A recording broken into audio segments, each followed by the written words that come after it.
Saya duda 2 kali Pak Ustadz. Duda 2 kali. Yang terakhir saya dapat 2 anak ya. Saya pengen nanya Pak Ustadz, kan perceraian itu hal yang dibenci Allah tapi dibolehkan. Dan seperti yang kita cerita kisah Rasul, Nabi Ismail pun bercerai. Dan saya mau nanya Pak Ustadz, Nabi Ismail. Izin. Nabi Ismail. Iya.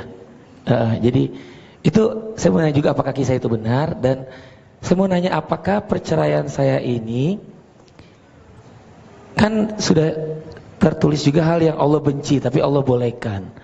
Apakah saya ini termasuk orang yang dibenci Allah dengan terjadinya perceraian saya ini?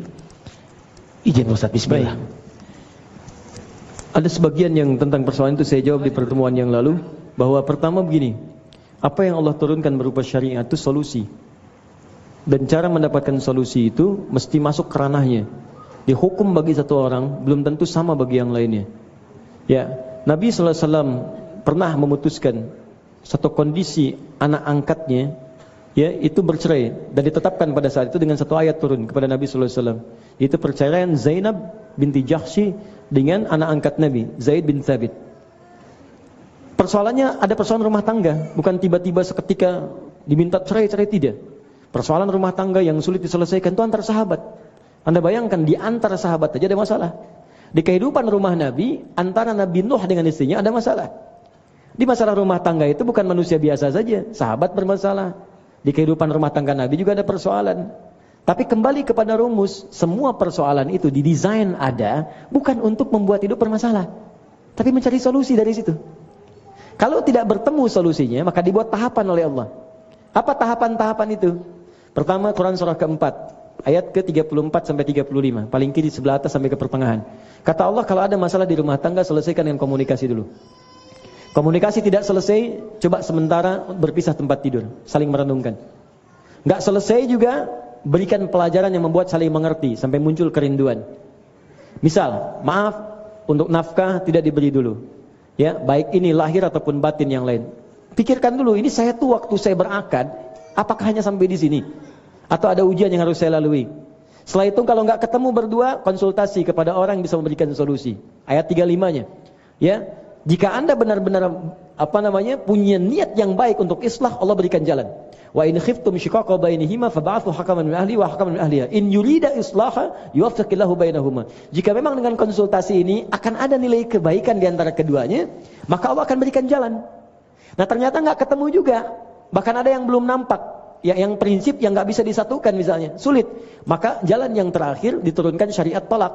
Talak pun asalnya itu bukan untuk memisahkan, tapi jalan terakhir untuk menyatukan.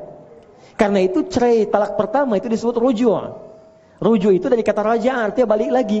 Sebetulnya dengan cerai itu diharapkan bisa balik. Makanya nggak langsung putus. 3 kali suci dulu. Ya, menjauh dulu. Diingat, kalau sampai 3 kali suci nggak ada rasa juga, memang sudah nggak niat rumah tangga. Maka oleh Allah pun diberi jalan, silakan.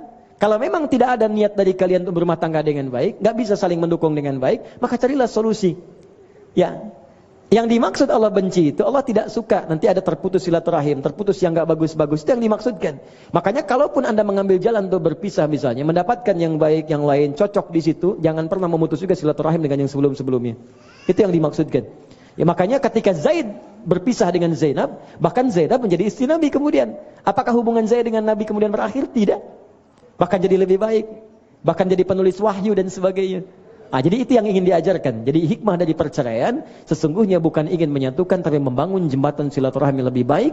Kalaupun cocok Allah akan satukan, kalaupun tak nampak mungkin akan berpisah dengan cara yang lebih baik dan ditemukan jodoh-jodoh yang terbaik sesuai dengan porsi-porsi kebaikannya. Kadang-kadang di rumah tangga itu begini, ada yang perannya sampai bahkan ke awal sebelum nikah. Di lamaran tiba-tiba selesai. Mungkin perannya di situ supaya belajar. Ada yang sampai ke pernikahan.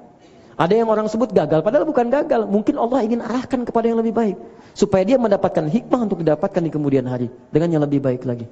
Dari situ saya kira insya Allah lebih muliakan kepada kita semua, diberikan hal-hal yang terbaik. Dan saya tutup